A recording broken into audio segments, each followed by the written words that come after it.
পোনপ্ৰথমে সকলোলৈ কাতি বিহুৰ শুভেচ্ছা জনালোঁ। আৰু আজি মোৰ পিৰিয়ডছৰ 3 দিন বাবে ধ্ৰুৱই সকলোখিনি কৰিলে, কলপাত কাটিলে আৰু শৰাইখনো তাক যোগাৰ কৰিব ক'লোঁ। তুলসীৰ তলটো চাফা কৰি ল'লে অকণমান, তাৰপাছত এনেকৈ চাকি বন্তি গোটেইখিনি গোটাই ল'লোঁ। আৰু মাজতে আকৌ তাৰ ফোনো আহি যায় দেই, তাক মই ফোনটো দি আহিলোঁ।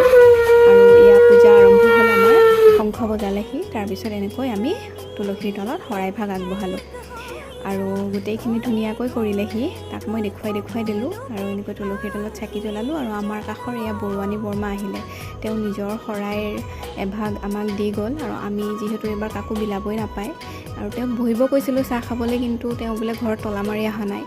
তাৰপিছত আমি ইফালে সকলোফালে চাকি বন্তি জ্বলালোঁ, কুঁৱাৰ পাৰত দিলোঁ, আমাৰ সেই মুৰ্গীৰ গঁৰালত দিলোঁ।